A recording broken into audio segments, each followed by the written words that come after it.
HIPAA is a really large law that got passed by Congress back in 1996. HIPAA, by the way, stands for the Health Insurance Portability and Accountability Act. And there are portions of the law that address just that, the portability of insurance from one employer to the other, that is. And the analogy I like to use when I'm teaching about HIPAA is it's like a great big sweet Vidalia onion. Yeah, there's layers of it that have to do with that portability, but there's other layers. There's a layer dealing with medical savings account. There's a bunch of layers that deal with fraud and abuse investigations. In this day and age, when you hear people talking about HIPAA, in particular physicians, and when we're talking about right now, are three other layers of the onion. Now, the first one is a layer that talks about transactions, standards, and code sets, which addresses the electronic transmission of medical data. The second layer is the security rule, which talks about how are we going to keep those electronic transactions secure. And the third one is the privacy rule, which is what information needs to be kept private in the first place. When those three rules or those three layers are fully implemented, we will have changed how medical information is stored and transmitted for both treatment and billing purposes in this entire country.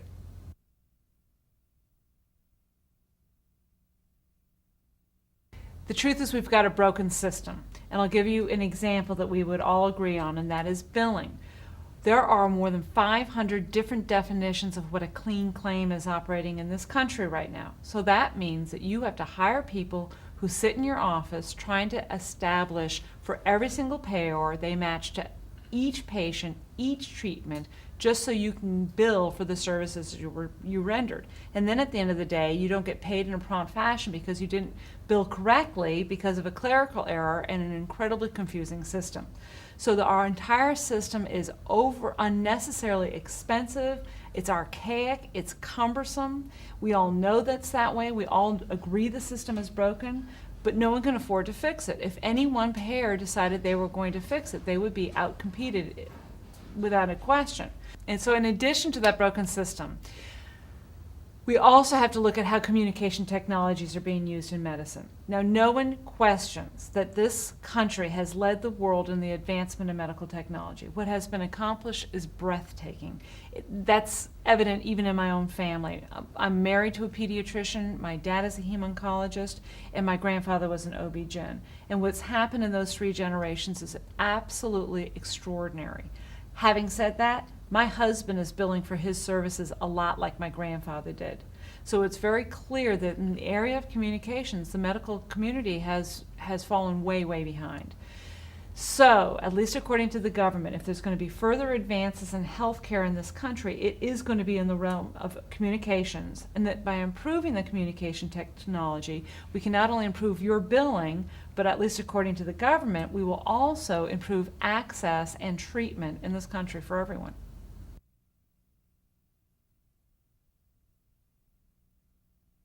There actually is good news in HIPAA, and that is we're going to fix that system. We are going to fix the system so that you will find that you will be able to bill for your services. Every payer will be billed exactly the same way. You will be billing from your keyboard. In fact, even the records that you need to support your claims can be transmitted with a stroke on your keyboard. So it is going to be a quick, efficient payment system. Also included in the laws, once you submit that claim that way, they even have to pay you promptly. So it will fix those things that are most frustrating for you in the practice of medicine today. Efficient, uniform billing with minimal frustration and minimal delay, we can all agree that that would be good news, and that is what they're promising when HIPAA is fully implemented. However, I am reminded of an obstetrician who was in one of my audiences once, and he compared this to a woman who is in labor and in the transitional phase. You know, in the middle of transition, having been there twice myself, you know the baby's a really, really good idea, but it's really easy to lose sight of that sometimes in the most painful moments. That's where we are with HIPAA right now. We're in transition.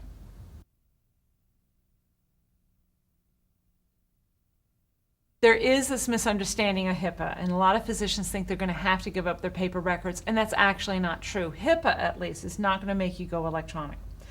Having said that, we've already talked about the benefits under HIPAA, and if there is any good news of HIPAA, it is that you can do all your billing from a keyboard, etc. You can't do that unless you have a fully integrated electronic office with medical records, etc., all available digitally. So you don't have to go with electronic systems, and that really is going to be recommended if you're going to maximize HIPAA. I can understand why people fight against technology. In my own personal life, I fight against technology, but it really is the wave of the future. And in particular, that makes sense for physicians because, again, if there's good news, you're going to have to go electronic to maximize it.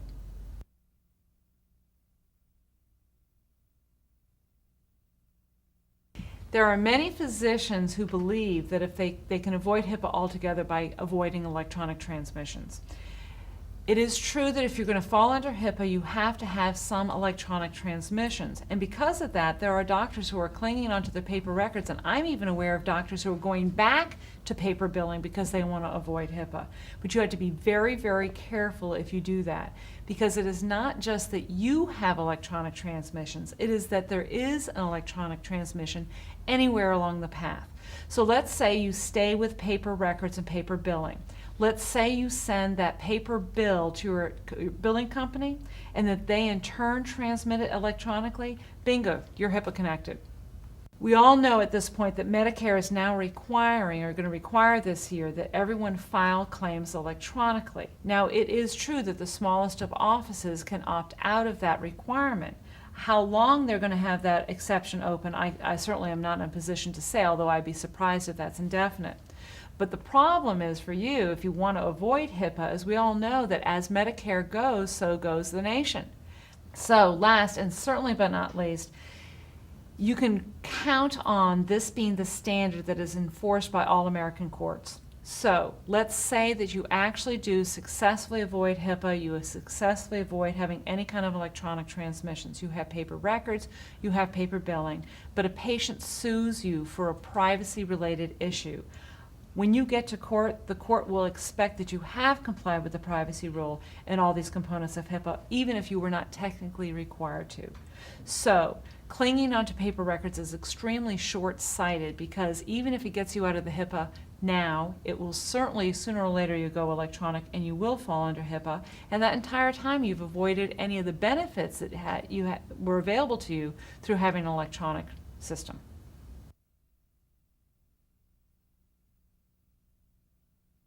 People are trying to avoid the privacy rule because they've been given a lot of misinformation about the privacy rule. In fact, it's great fun for me to dispel HIPAA myths that are inaccurate. So let me give you a couple of them.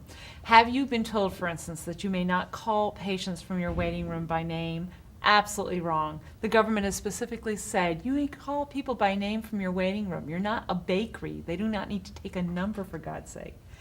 Or secondly, have you been told that you can't use sign-in sheets anymore? Very common HIPAA rumor. Absolutely wrong. The government has specifically said you can use sign-in sheets. They never meant to get rid of that practice. Now, having said that, there's plenty of confidentiality concerns around sign-in sheets, but HIPAA's not going to make you get rid of them. Or how about the one that you can't put charts outside your exam rooms, or you can't put charts in your exam room doors? Again, totally wrong. You can put your charts up wherever it's most convenient for you, but isn't it possible that you could flip the chart over so the name's not visible to anyone who's walking by? Or how about telephone answering machines? A lot of people will tell you that you can't use telephone answering machines anymore to remind people about appointments or whatever. Absolutely wrong. It is true under HIPAA that if a patient has specifically asked that you not leave telephone answering machine messages, you need to comply with that. And you always should be appropriate about what kind of information you leave on telephone answering machines. But you do that anyhow. I mean, my mother would tell you that's just good manners. But there's nothing in HIPAA that's going to make you change these practices, although a lot of people will tell you that. I like to say the reason why you're crazy about HIPAA is you've been given crazy information about HIPAA. I'm not saying you're going to like it, and I'm not saying I like it, but I promise you it is not as bad as you've been told. And if you understood it and understood it accurately, you would not be trying so hard to avoid it. What you need to do is you need to be getting accurate information about the privacy rule. And this intro, by the way, is not, I can't begin to tell you everything you do need to know, but you need to make sure you get accurate information so you're not putting practices that are unnecessary in your office and go well beyond what HIPAA requires. So you need to do that, and the privacy rule is effective April of this year. So you need to be doing that and doing that quickly if you've not done so already. And you need to be getting information again from reputable sources. The other thing reason you need to do that is the security rule is the next big wave for HIPAA. So you need to get the privacy rule in place so the decks are cleared and you can start focusing on this next big wave, which is the security rule. And this is going to take a fairly good amount of your time to get appropriately in compliance before that comes online.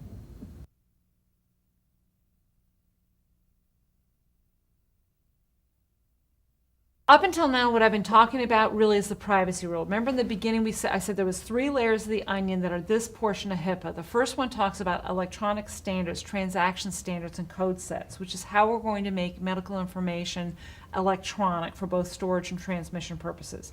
Then the privacy rule was what information has to be private. So that's the privacy rule, and that's where we've been. But what's coming is the security rule. Now the security rule addresses how we're going to keep all that information secure, how you're going to assure that privacy. The security rule is going to involve a lot of new things you have to put in place into your office potentially. It's basically IT best practices, automatic shutdowns, PINs, passwords, new policies and procedures, possibly new software, new hardware, new staff training. All of that is the security rule, and we haven't even seen that yet. I like to call the security rule the mother of all HIPAA. The privacy rule may have seemed cumbersome, but you haven't seen anything yet. That's the security rule.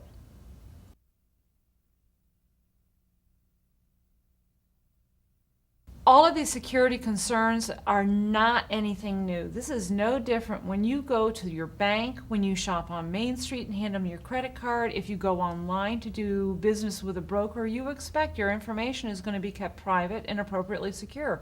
That's all we're talking about. Your patients want the similar consideration from your office and from you about their private medical information.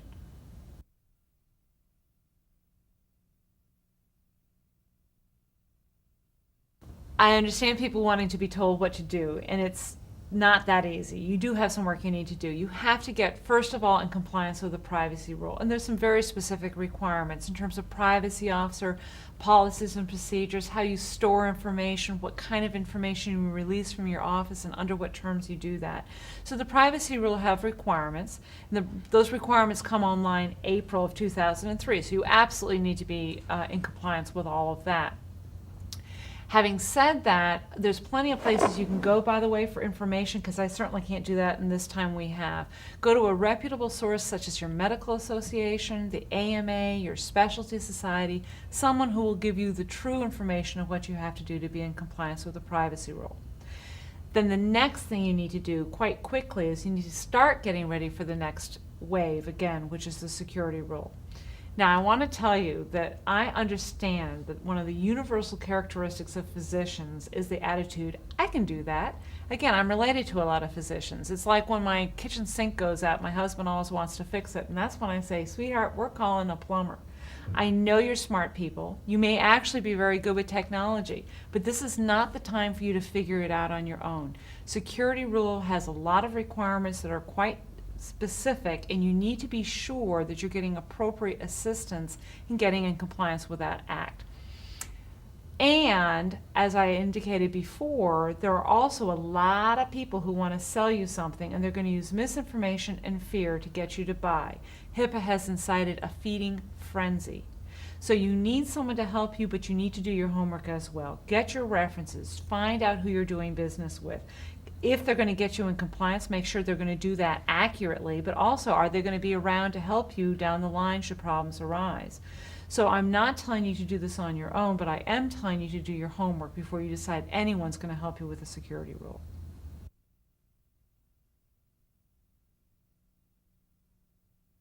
I leave you with my favorite HIPAA question, and I hear this with surprising frequency as I travel around the country, because I know there's a lot of physicians upset. In fact, universally, physicians are upset about this law, and I know it feels really personal. I don't think that this is really Congress's intention. I don't think that meddling in your affairs gets them up in the morning. Having said that, I've become convinced that your reaction to HIPAA has a lot to do with how you react with the government anyhow. So I'm just going to leave you with whatever conspiracy theory sounds plausible to you, because I'm not going to be able to say anything to dissuade you from that. Having said all that, it changes nothing. HIPAA's the law, and you're going to have to do it. So whether you want to or not, the bottom line is just do it.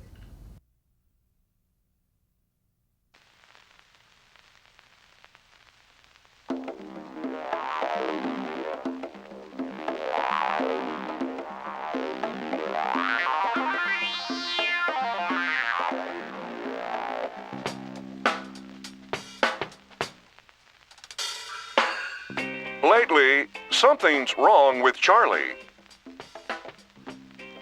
He's restless,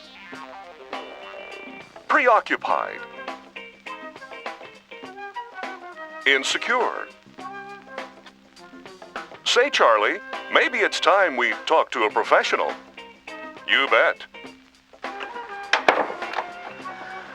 Coming here was the right idea, Charlie. Your symptoms suggest a bigger problem, a network problem. I hope it's nothing serious. Has anyone ever talked to you about the dangers of unprotected data transfer? No, I don't want to scare you, Charlie. You seem like a careful fellow. I try to be. Well, with an unprotected network, your data can be accessed by all kinds of characters. Say, I don't visit bad websites. And I know you don't, Charlie, but the internet's a big place. It could be anyone. And with an unprotected network, you're vulnerable to these virtual peeping toms. That's awful creepy. You can say that again. I want to show you something. Hey, where's the popcorn? No time to be a comedian, Charlie. Let's watch. This is the story of two IT managers, Hapless Harry and Careful Curtis. Both work for doctors. Both oversee busy networks connecting them to labs, hospitals, insurers, and other healthcare organizations. Harry chose an ISP with a hip name and groovy logo. Curtis went with a company called Bluegate. Bluegate. Yes, Charlie, Bluegate. The first to offer a high-speed virtual private network exclusively for the healthcare industry. Hapless Harry here is sending Mrs. Winkler's test results over the internet. Harry, don't you know that's confidential? Easy pickings for this nefarious character. Curtis knows Bluegate's rock-solid virtual private network offers the highest level of security. The same advanced encryption methods used for protecting the country's classified military information. Wow, that sure is something. That it is, Charlie. And here's something else. What's our buddy Harry up to now? Tying up the network, buying celebrity hair clippings. That could spell trouble, especially when that flimsy dial-up of yours could be helping Dr. Carver perform a liver transplant. Oh, Harry. Curtis knows that with Bluegate, he can grant or deny different levels of access on an individual basis. And why not use that big bandwidth muscle for those increasingly popular clinical applications? Yes, Bluegate comes with many good things. Bluegate Secure Mail lets doctors safely transfer personal health information. Bluegate Consult, which offers secure messaging within the network. And Gateway. You see, Charlie, Bluegate comes with Gateway, its very own proprietary software. It locks down all computers on the network, giving you Security and control. I think you're coming around. And what about poor Harry? He's not worried about security or technology or even HIPAA compliance. That's all stuff in the future. The only future he can think about is lunch. That's why he'll probably end up losing his job, his reputation, and his self-respect. What do you think now? First I thought this Curtis fellow was a square peg. You know, a real clean jeans. But he's really with it. And I sure don't want to turn out like Harry. Now you're talking, Charlie. I think that once you're with Bluegate, you'll find these feelings of insecurity and inadequacy will disappear. I'll have network confidence for sure. That's it. Now just remember, Bluegate. Blue, like the color blue, and then gate. Bluegate. Blue and then gate. Bluegate. Thanks for the advice. Go get 'em.